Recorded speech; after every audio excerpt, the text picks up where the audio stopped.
বন্ধুরা, আজকের মুভিটি তৈরি করা হয়েছে এক শক্তিশালী সিংহকে নিয়ে, যেখানে কিছু শিকারীরা সিংহের পরিবারকে মেরে ফেলে আর সেই প্রতিশোধ নেওয়ার জন্য সিংহটি পুরো আফ্রিকায় তাণ্ডব শুরু করে। তার এই ভয়ের থাবায় পড়ে যায় এক সাধারণ পরিবার। এখন এই পরিবারের প্রধানকে তার পরিবার বাঁচাতে হবে, আবার সিংহটি তার পরিবারকে মারার জন্য প্রতিশোধ নেবে। বন্ধুরা, শুরু করব খুবই রোমাঞ্চকর একটা মুভির গল্প। শেষ পর্যন্ত দেখার অনুরোধ রইল। মুভির শুরুতে আমরা একদল প্রচারকে দেখতে পাই। প্রচার বলা হয় তাদের, যারা অবৈধভাবে বন্যপ্রাণী শিকার করে। দেখা যায় দক্ষিণ আফ্রিকার মোপানির রিজার্ভ বনভূমিতে শিকাররত অবস্থায় একদল সিংহকে তারা গুলি করে মেরে ফেলছে। তবে এই সময় পুরুষ সিংহটা সেখান থেকে পালিয়ে যেতে সক্ষম হয়। মূলত এই সিংহের দলটি ছিল একটা পরিবার। প্রচারদের পেতে রাখা একটা ফাঁদে আটকে যাওয়া জিব্রার মাংস খাচ্ছিল তারা। এই সিংহগুলোকে মেরে ফেলার পরে প্রচাররা ট্রাকে করে তাদের তুলে নেয় ব্ল্যাক মার্কেটে। আফ্রিকাতে এরকম হরহামেশাই ঘটতে থাকে। কিছু লোক যখন এদের ট্রাকে তুলছিল, তখন প্রচারদের কয়েকজন লোক এই পালিয়ে যাওয়া সিংহটিকে খুঁজতে থাকে। কিন্তু এ সময় দেখা যায় এক অবাক করা দৃশ্য। প্রচারদের এই গ্রুপটাকে একের পর এক শিকার করতে শুরু করে সিংহটা। তবে এ সময় তাদের আরেকটা দল সেই মারা যাওয়া সিংহগুলোকে নিয়ে ঠিক পালিয়ে যায়। পরের সিনে আমরা সম্প্রতি স্ত্রী হারানো আফ্রিকান ডক্টর স্যামুয়েল এবং তার কিশোরী কন্যা মেডিটেথ ও নোরাকে দেখতে পাই। ডক্টর তার 2 মেয়েকে নিয়ে ছুটি কাটাতে দক্ষিণ আফ্রিকায় এসেছে। তবে ছুটি কাটানোর পাশাপাশি আরেকটা বিশেষ উদ্দেশ্য ছিল। তার স্ত্রীর শৈশব কেটেছে এখানকার একটা ছোট্ট গ্রামে। সেই গ্রামে গিয়ে মেয়েকে নিয়ে একটু সময় কাটানোর চিন্তা আছে তার। কিছুক্ষণের মধ্যেই ছোট্ট প্লেনটা মুফানি রিজার্ভের একটা ছোট্ট রানওয়েতে ল্যান্ড করে। তখন প্লেন থেকে নেমে নিজেদের জিনিসপত্র গুছিয়ে নিয়ে রানওয়ের পাশে একটা ওয়েটিং রুমে প্রবেশ করে। মার্টিন ব্যাটলস নামে ডক্টর স্যামুয়েলের একজন বন্ধুর এখানে আসার কথা ছিল। কিছুক্ষণ অপেক্ষা করার পরেই মার্টিন এখানে এসে পৌঁছায় এবং এরপরেই ডক্টর তার মেয়েকে নিয়ে সেই কোম্পানির রিজার্ভ ফরেস্টের একটা রেস্ট হাউসে গিয়ে ওঠে। মোটামুটি সামনের কয়েকটা দিন আফ্রিকাতে ওরা এখানেই কাটাবে। সেই রেস্ট হাউসে উঠে স্যামুয়েলসের মতো তার মেয়েদেরও বেশ খুশি হতে দেখা যায়। আধুনিক যুগের সব সুযোগ সুবিধাই রয়েছে এই রেস্ট হাউসে। বাড়িটা ঘুরতে ঘুরতে হঠাৎ তার বড় মেয়ে ম্যারিড দেয়ালে টানানো একটা ছবি দেখতে পায়। ছবিটা তার মায়ের। সে একটা গাছের নিচে দাঁড়িয়ে আছে, আর এই ছবিটি তুলেছে তার বাবা। অনেকদিন আগে সে তার বাবার কাছে জেনেছে এই এলাকাতেই শৈশব কেটেছে তার মায়ের, এবং এই বাড়িতেই তার বাবার সঙ্গে তার মায়ের অনেক স্মৃতি জড়িয়ে রয়েছে। সেদিন রাতে মেয়েদের রুমে রেখে ডক্টর স্যামুয়েল এবং মার্টিন বাড়ির আঙ্গিনায় গিয়ে বসে। 2 বন্ধু এরপরেই মেতে ওঠে অতীতের স্মৃতিচারণে। ডক্টরের স্ত্রী মূলত ক্যান্সারে মারা গিয়েছিল। ডক্টরের সঙ্গে তার স্ত্রীর পরিচয়টা করিয়ে দিয়েছিল তার এই বন্ধু। অনেক কথা শেষে তাদের মধ্যে একটা সিদ্ধান্ত হয়। পরের দিনই তারা সবাই মিলে ডক্টরের স্ত্রীর গ্রামে যাবে। রাতটা শেষ করে পরের দিন সুন্দর একটা সকাল হয়। দেখা যায় মার্টিন আগে থেকেই একটা গাড়ি রেডি করে রেখেছে। একসময় প্রয়োজনীয় কিছু রসদ নিয়ে বেরিয়ে পড়ে 4 জনের এই ছোট্ট দলটি। আফ্রিকার ভয়ঙ্কর সুন্দর বন্যপ্রাণী বেষ্টিত পরিবেশের মধ্য দিয়ে চলতে শুরু করে তারা। স্যামুয়েলের মনে হতে থাকে যেন একটা জীবন্ত চিড়িয়াখানার মধ্য দিয়ে সে যাচ্ছে। মেয়েরাও অনেক খুশি হয়ে যায়। এভাবে বেশ কিছুক্ষণ চলার পরে তারা একটা পরিত্যক্ত স্কুলের কাছে এসে পৌঁছায়। এখানে একটা অপরাধীদের আবাসস্থল হয়েছে। বেশ কয়েক বছর আগে এখানে অফিসারদের বাচ্চাদের জন্য তৈরি করা হয়েছিল এই স্কুলটা। এরপর সেটার পাশ কাটিয়ে কিছুক্ষণের মধ্যেই তারা একটা অদ্ভুত স্থানে এসে পৌঁছায়। 2 পাশে উঁচু পাহাড় আর মাঝখানে সমতল ভূমিতে এসে দাঁড়ায় তাদের গাড়ি। এখানে আগে থেকেই মার্টিনের এক সহকারী অপেক্ষা করছিল। ওরা এখানে মূলত এসেছে স্যামুয়েলকে কিছু একটা দেখানোর জন্য। এরপর তারা গাড়ি থেকে নামার পর মার্টিন সামনের দিকে এগিয়ে যায়। কিছুক্ষণ পরে একটা অদ্ভুত সুন্দর দৃশ্য চোখে পড়ে ডক্টর এবং তার মেয়েদের। তারা দেখতে পায় টিলের উপরে সিংহদের একটা বড় দল গোল হয়ে বসে আছে, আর সেদিকেই এগিয়ে যাচ্ছে মার্টিন। মার্টিন যখন সিংহদের কাছাকাছি পৌঁছায়, তখন তাকে দেখে সিংহদের মধ্য থেকে অতিকায় সাইজের একটা পুরুষ সিংহ নেমে এসে মার্টিনকে জড়িয়ে ধরে। মার্টিনও তখন সিংহটিকে নিজের সঙ্গে জড়িয়ে নেয়, তাকে আদর করতে শুরু করে। এ সময় আরেকটা সিংহ এগিয়ে এসে একই কাজ করতে শুরু করে। এদিকে অবাক হয়ে অন্য সকলে মার্টিনের এই কাজটি দেখছে। এখানে এমন এক দৃশ্যের অবতারণা হয়েছে যেন মানুষ, প্রকৃতি এবং ভয়ঙ্কর সিংহের দল মিলেমিশে একাকার হয়ে গেছে। এরপর তারা আবার যাত্রা শুরু করে। সেখান থেকে বেশ কিছু আফ্রিকান বনভূমি পার হয়ে একসময় তাদের গ্রামের কাছে এসে পৌঁছায়। গাড়ি থেকে নেমে গ্রামের ভিতরে প্রবেশ করার সাথে সাথে তারা সেখানকার নিস্তব্ধ পরিবেশ দেখে অবাক হয়। অদ্ভুত ব্যাপার হলো, ছোট্ট এই গ্রামে কোনো মানুষকেই দেখা যাচ্ছে না, অথচ চুলায় রান্না চাপানো হয়েছে। চারদিকে কর্মব্যস্ততার চিহ্ন রয়েছে, কিন্তু মানুষগুলো যেন একেবারে হাওয়া হয়ে গেছে। তবুও এই অবস্থার মধ্য দিয়ে তারা এগোতে থাকে। এরপরে একটা বাড়ির সামনে এসে হঠাৎ ডক্টরের 6ষ্ঠ ইঞ্জিনও সক্রিয় হয়ে ওঠে। মেয়েদের সাবধানে বাইরে থাকতে বলে ভেতরে প্রবেশ করে সে, কিন্তু ভেতরে ঢুকে স্যামুয়েল হতবাক হয়ে যায়। তাড়াতাড়ি সেখান থেকে বাইরে বেরিয়ে মেয়েদের পাশের একটা জায়গায় যেতে বলে। সে মার্টিনকে সাথে নিয়ে আবার প্রবেশ করে সেই রুমের মধ্যে। এ সময় দেখা যায় সেই জায়গাটার প্রায় সবখানে ছড়িয়ে ছিটিয়ে রয়েছে অসংখ্য নারী পুরুষের রক্তাক্ত লাশ। প্রতিটা দেহেই আঁচড়ের গভীর ক্ষত। ক্ষতগুলো খুব বেশি পুরনো নয়, বোঝাই যায় কোনো সিংহের দল মেরে ফেলেছে এই গ্রামের সবাইকে। এই বিষয়টা সবচেয়ে বেশি অবাক করে মার্টিনকে, কারণ সে অনেকদিন ধরেই কোম্পানির রিজার্ভ ফরেস্টের দায়িত্বে রয়েছে, কিন্তু এ ধরনের আচরণ কোনো সিংহের মধ্যে সে কখনোই দেখতে পায়নি। ভেতরের এ ধরনের নৃশংসতা ওদের দুজনের মনে গভীর দাগ কেটে দেয়। মনে একরাশ আতঙ্ক নিয়ে তারা সেখান থেকে বেরিয়ে আসে। এদিকে বাইরে ঘটেছে আরেক ঘটনা। ডক্টর বাইরে এসে দেখতে পায় তার ছোট মেয়ে রুনাকে কোথাও পাওয়া যাচ্ছে না। ভেতরের অবস্থার কথা চিন্তা করে এ সময় তার মধ্যেও এক ধরনের ভয় এসে ভর করে। সে তাকে এদিক সেদিক খুঁজতে শুরু করে। তবে অনেক খোঁজাখুঁজির পর গ্রামের একটা অংশে আতঙ্কিত অবস্থায় খুঁজে পাওয়া যায় নোরাকে। স্যামুয়েলস দেখতে পায় তার মেয়ে সেখানে দাঁড়িয়ে রয়েছে। তার পাশেই একটা মহিলা এবং একটা গরু মরে পড়ে আছে এবং এদের গায়েও সেই গভীর ক্ষতচিহ্ন। তার মেয়ে মূলত এটা দেখেই ভয় পেয়েছে। এরপর সে সেখান থেকে মেয়েকে নিয়ে সবাই মিলে সেই গ্রাম থেকে তাড়াহুড়ো করে বেরিয়ে আসে। তবে ফেরার পথে তারা আরও একটা ঘটনার সাক্ষী হয়। দেখতে পায় একটা লোক বনের মধ্য থেকে আতঙ্কিত অবস্থায় বেরিয়ে আসছে। তার সারা গায়ে রক্তমাখা। সেও যে সিংহের আক্রমণের শিকার সেটা ভালোভাবেই বোঝা যাচ্ছে। লোকটাকে দেখে স্যামুয়েল এবং মার্টিন গাড়ি থেকে বেরিয়ে আসে। তবে মার্টিন স্যামুয়েলসকে সেখানে রেখে রাইফেল নিয়ে বনের একটু গভীরে যেতে শুরু করে। সে দেখতে চায় মূলত কে এই ধরনের কাণ্ডগুলো ঘটাচ্ছে। মার্টিন চলে গেলে স্যামুয়েল লোকটির চিকিৎসা করার চেষ্টা করে, কিন্তু এর জখম খুবই মারাত্মক ছিল। তাই প্রচণ্ড রক্তক্ষরণের কারণে কিছুক্ষণের মধ্যেই লোকটা মারা যায়। এদিকে অনেক সময় পার হয়ে যায়, কিন্তু মার্টিন এখনও ফেরেনি। আর এটা দেখে মেয়েদের গাড়িতে রেখে ডক্টর একটু এগিয়ে দেখতে শুরু করে। একটু পরেই মার্টিনকে একটা জলাধারে দেখা যায় এবং সে হঠাৎ একটা আক্রমণের শিকার হয়।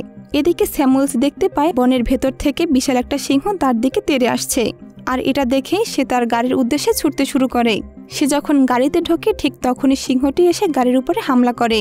তখন ডক্টর অল্পের জন্য রক্ষা পেয়ে যায়, কিন্তু গাড়ির অন্য একটা জানালা খোলা থাকায় হিংস্র সিংহটা সেখান দিয়ে আক্রমণ করে। তখন তারা গাড়িটি চালু করতে পারলেও তারা গাড়িটা নিয়ন্ত্রণ করতে পারে না। ধস্তাধস্তির এক পর্যায়ে তাদের গাড়িটা একটা গভীর খাদের কাছে এসে একটা গাছের সঙ্গে আটকে যায়। তবে সিংহটার হাত থেকে তারা আপাতত রক্ষা পেয়েছে। কিছুক্ষণের মধ্যে অ্যাক্সিডেন্টের ধাক্কা সামলে নিয়ে স্যামুয়েল খেয়াল করে তারা সবাই বেশ কিছুটা আহত হয়েছে। এ সময় মেয়েদেরকে সান্ত্বনা দিয়ে সে ওয়াকিটকিতে মার্টিনের সঙ্গে যোগাযোগ করার চেষ্টা করে। এ সময় মার্টিনকে দেখা যায় আহত অবস্থায় একটা গাছের নিচে বসে আছে। মূলত সে যখন সিংহের আক্রমণের শিকার হয়েছিল সেটা ছিল একটু পানির মধ্যে, তাই সে আহত হলেও অন্তত সিংহের হাতে মারা যায়নি। তারা যখন নিজেদের অবস্থা একে অপরকে জানাচ্ছে তখন মার্টিন খেয়াল করে সিংহটা আস্তে আস্তে তার দিকে এগিয়ে আসছে। তবে সিংহটি তখন তাকে আক্রমণ করে না। ওদিকে গাড়ির মধ্যেই স্যামুয়েলের হঠাৎ মনে পড়ে তার কাছে একটা রাইফেল আছে, যেটা দিয়ে ঘুমের ওষুধ মেশানো ডার্ট ছোড়া যায়।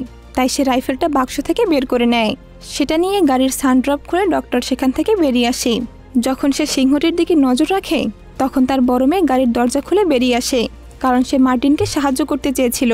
স্যামুয়েল যখন এটা লক্ষ্য করে সে দেখতে পায় সিংহটা আবার তাদের দিকে এগিয়ে আসছে। সে তার দিকে ডার্ট ছুটতে চাইলেও সিংহটা তাকে আক্রমণ করে। এ সময় সে গাড়ির উপর থেকে নিচে পড়ে যায় আর সিংহের হাত থেকে বাঁচার জন্য গাড়ির নিচে আশ্রয় নেয়। সিংহটা তখন সমানতালে ডাক্তারকে হামলা করেই যাচ্ছে আর সে তার হাত থেকে বাঁচার জন্য চেষ্টা করে যাচ্ছে। এভাবে বেশ কিছুক্ষণ চলার পর তার ছোট্ট মেয়েটা একটা ডার্ট সিংহের পিঠে গেঁথে দেয়। আর এই অবস্থায় পশুটা বেশ কষ্ট পাচ্ছিল। আর তখন সিংহটা ওদের আক্রমণ করা থামিয়ে আস্তে আস্তে বনের মধ্যে চলে যায়। সিংহটা চলে যাওয়ার পর দেখা যায় মেরি ততক্ষণে মার্টিনের কাছে পৌঁছে গিয়েছে। আর কিছুক্ষণের মধ্যেই নিরাপদে ওরা দুজন গাড়ির কাছে ফিরে আসে। দেখা যায় মার্টিন বেশ অসুস্থ হয়ে পড়েছে, তার ডান পায়ে মারাত্মক ক্ষত তৈরি হয়েছে। এ সময় গাড়ির মধ্যে তাদের সাথে যা নিয়ে এসেছিল সেগুলো দিয়ে প্রাথমিক চিকিৎসা করা হয়। গাড়ির ভেতরে যখন তারা চিকিৎসা করছিল তখন বনের রাজাকে দেখা যায় উঁচু একটা পাহাড়ের উপর উঠতে। পাহাড়ের উপর থেকে গাড়ির উপরে নজর রাখছে। সিংহটাকে দেখে মনে হচ্ছে সে কোনো আক্রমণ করবে না, তবে তার মনেও যে প্রিয়জন হারানোর গভীর ক্ষত তৈরি হয়েছে সেটা তার আচরণেই বোঝা যাচ্ছে। তাই সামনে যাকে পেয়েছে তাকেই মেরে ফেলেছে। গ্রামে আমরা যে মৃত মানুষটিকে দেখেছি সেটাও এই সিংহের কাজ। তাই মানুষের প্রতি প্রচণ্ড একটা ঘৃণা তার কাজ করছে। এভাবেই বেশ কিছুক্ষণের মধ্যেই আফ্রিকার জঙ্গলে রাত নেমে আসে। গাড়ির মধ্যে ততক্ষণে মার্কিন সহ সবাই ঘুমিয়ে পড়েছে। হঠাৎ একসময় তাদের গাড়ির উপরে আলো পড়লে সবার ঘুম ভেঙে যায়। স্যামুয়েল খেয়াল করে তাদের গাড়িটা যেখানে আটকে রয়েছে তার একটু পিছনে কয়েকজন লোক দাঁড়িয়ে আছে। তাদেরকে দেখে স্যামুয়েল খুব খুশি হয় এবং তারা গাড়ি থেকে নেমে আসে। সে বুঝতে পারে এই লোকগুলো সশস্ত্র আর তারা অবৈধভাবে বন্যপ্রাণী শিকার করতে এসেছে। এটা বুঝেও সে তাদের কাছে সাহায্যের আবেদন জানায়। এই সময় স্যামুয়েল তাদেরকে অনেক টাকা দিতে চাইলেও লোকগুলো তাদেরকে সাহায্য করতে রাজি হয় না। তবে একসময় একজন লোক একটু রাজি হয়, কিন্তু গাড়ির মধ্যে আহত মার্টিনকে দেখে সাহায্য করতে যায় না। আসলে মার্টিনকে দেখে ওরা তাকে চিনতে পেরেছিল। মার্টিন ছিল মূলত বন্যপ্রাণীর রক্ষক, আর এরা ছিল ভক্ষক। তাই স্বাভাবিকভাবেই এরা মার্টিনের মতো লোককে বাঁচাতে চাইবে না। আর এই সময় দেখা যায় সেই লোকগুলো আবার হিংস্র হয়ে উঠেছে, আর একসময় ওরা স্যামুয়েলকে আঘাত করতে থাকে। আর এই সময় ঘটে ভয়ঙ্কর ঘটনা। হঠাৎ করে কোথা থেকে সেই সিংহ এসে তাদের উপরে হামলা করে দেয়। এটা দেখে অন্যরাও সেটাকে লক্ষ্য করে গুলি ছুটতে শুরু করে, এবং তারপরে সবাই সেই সিংহটার উদ্দেশ্যে জঙ্গলের ভিতরে প্রবেশ করে। বিষয়টা দেখে স্যামুয়েল ওই লোকগুলোর গাড়ির কাছে গিয়ে পৌঁছায়। তার উদ্দেশ্য হচ্ছে গাড়িটা নিয়ে এখান থেকে পালিয়ে যাওয়া, কিন্তু সে সেখানে গিয়ে দেখতে পায় গাড়ির চাবিটা সেখানে নেই। চাবিটা হয়তো ওদের কারোর কাছে আছে। এটা ভেবে হাতে একটা ওয়াকিটকি নিয়ে বেরিয়ে পড়ে। কিছু দূরে গিয়ে দেখতে পায় ওরা কয়েকজন মৃত অবস্থায় পড়ে আছে। লোকগুলোর দেহ তল্লাশি করে সে তাদের কাছে গাড়ির কোনো চাবি খুঁজে পায় না। এরপর আরেকটু দূরে এগিয়ে সে একটা জলাশয়ের পাশে আরেকটা লাশ পড়ে থাকতে দেখে। সে ভাবে এই লোকটার কাছে হয়তো চাবি পাবে। এটা ভেবে সে যখন পানিতে নামে তখন সে বুঝতে পারে সেখানে একা নয়। এরপর জলাশয়ের অন্য পাশে পৌঁছে সেই লোকটার কাছে গাড়ির চাবি খুঁজে পায়। স্যামুয়েল যখন এদিকে ব্যস্ত তখন দেখা যায় সিংহটা ওদের গাড়ির কাছে গিয়ে পৌঁছেছে, আর গাড়িটার উপরে বারবার আক্রমণ করছে। এটা দেখে আহত মার্টিন মেয়েদেরকে গাড়ির পিছনে যেতে নির্দেশ দেয়, এবং সে ওই আহত অবস্থায় লড়াই চালাতে থাকে। তবে ওই সিংহটা এইবার একেবারে প্রাণ দিয়ে লড়ছে, আর একসময় গাড়িটা জোরে ধাক্কা দেয়, যে কারণে গাড়িটা নিচের খাদে পড়ে যায়। সেই সঙ্গে সিংহটাও নিচে পড়ে যায়। সামান্য আহত হলেও একসময় সিংহটাকে উঠে দাঁড়াতে দেখা যায়। এদিকে গাড়ির মধ্যে মার্টিনের অবস্থা খুবই খারাপ। প্রচণ্ড আঘাতের ফলে গাড়িটা যখন নিচে পড়ে যাবে তার আগেই মেয়েদেরকে গাড়ি থেকে বের করে দিয়েছিল। যাই হোক, এই সময় সে দেখতে পায় সিংহটা তাকে আক্রমণ করার জন্য প্রস্তুত হচ্ছে। তাই আর কিছু না ভেবে সে তার কাছে থাকা লাইটার দিয়ে আগুন জ্বালিয়ে দেয়। সঙ্গে সঙ্গে সেখানে বিশাল বিস্ফোরণ হয়। নিচে যখন এই অবস্থা চলছিল তখন সেখানে স্যামুয়েল গিয়ে পৌঁছায়। সে দেখতে পায় মেয়েরা শিকারীদের গাড়িতে গিয়ে বসেছে, আর নিচে পড়ে থাকা তাদের গাড়িতে ধাউ ধাউ করে আগুন জ্বলছে। তবে এটা বন্ধুর জন্য শোক পালন করার সময় নয়। যেভাবেই হোক মেয়ে দুটোকে অন্তত বাঁচাতে হবে। তাই সে গাড়ি নিয়ে সেখান থেকে বেরিয়ে পড়ে। চলতে চলতে পরের দিনের আলো ফুটলে তারা গিয়ে পৌঁছায় সেই পরিত্যক্ত স্কুলে। আসলে এটা ছাড়া কাছাকাছি আর কোনো জায়গা ছিল না। যেহেতু বড় মেয়েটা আহত তাই তাকে আপাতত এখানে আসতেই হয়েছে। স্কুলের ভেতরে ঢুকে মেয়েদেরকে একটা রুমে রেখে সে অন্য আরেকটা রুমে প্রবেশ করে। সে খুঁজতে থাকে চিকিৎসার জন্য কিছু একটা পাওয়া যায় কিনা। সে যখন চিকিৎসার জিনিস খুঁজতে ব্যস্ত তখন একটা অবাক করা বিষয় দেখা যায়। এখানে সেই সিংহটাও চলে এসেছে। মূলত সেই গাড়ির বিস্ফোরণে সিংহটি মারা যায়নি। সিংহ ভেতরে ঢোকার বিষয়টা মেয়ে দুটো খেয়াল করেছে। সিংহটাকে দেখে তারা দুজনে একটু আড়ালে লুকিয়ে পড়ে, কিন্তু সিংহটা একসময় ওদেরকে ঠিকই খুঁজে বের করে। সে যখন মেয়েদের উপর আক্রমণ করতে যাবে তখনই তারা তার বাবাকে ডাক দেয়। সে দৌড়ে এসে সিংহটার দিকে গুলি ছুড়লে সে পালিয়ে যায়। এরপর সে মেয়েদেরকে নিয়ে অন্য একটা রুমে ঢোকে। সেখানেও তখন সিংহ চলে আসে। এরপর সে টোপ বানিয়ে সিংহটিকে নিয়ে চলে আসে সেই জায়গায় যেখানে বসে মার্টিন সিংহদের সঙ্গে খুনসুটি করছিল। সেখানে তখন অন্যান্য সিংহদেরও দেখা যায়। ততক্ষণে স্যামুয়েলের উপরে সেই সিংহটা হামলা করে দিয়েছে। সে প্রাণপণে তার সঙ্গে লড়ে যাচ্ছে, কিন্তু তার মতো মানুষ সিংহের সঙ্গে কিভাবে পেরে উঠবে। তাই সে প্রাণীটির থাবায় ক্ষতবিক্ষত হতে শুরু করে। তার অবস্থা যখন বেশ খারাপ তখন চমকে যাওয়ার মতো একটা বিষয় ঘটে। দেখা যায় পাহাড়ের উপর থেকে দুটো পুরুষ সিংহ নেমে এসে এই সিংহটার সঙ্গে মারামারি শুরু করে। মূলত এই সিংহ দুইটি স্যামুয়েলকে আঘাত করার জন্য বাধা দিচ্ছে। তখন স্যামুয়েল ভীষণ ক্লান্তি নিয়ে তাদের দিকে তাকিয়ে থাকে। এরপর একসময় ক্লান্তিতে চোখ বুজে আসে তার। মুভির পরবর্তী দৃশ্যে দেখা যায় স্যামুয়েল একটা হাসপাতালে। সেদিন সেই জায়গা থেকে তাকে উদ্ধার করা হয়েছিল। তবে সে সিংহটার পরবর্তীতে কি হয়েছিল তা এই মুভিতে দেখানো হয়নি। তবে স্বাভাবিকভাবে বোঝা যায় প্রিয়জন হারানোর দুঃখ সে কোনোভাবেই কাটিয়ে উঠতে পারেনি, আর এভাবেই মুভির গল্পটা শেষ হয়ে যায়। আসলে এই মুভি থেকে আমরা একটা জিনিস বুঝতে পারি যে সকল প্রাণীরই অনুভূতি আছে, তাদেরও বেঁচে থাকার অধিকার আছে। অকারণে তাদেরকে যদি কেউ ক্ষতি করে শুধুমাত্র তখনই তারা ক্ষিপ্ত হয়ে যায়। কেমন লাগলো মুভিটি? আর প্লিজ চ্যানেলটি অবশ্যই সাবস্ক্রাইব করবেন।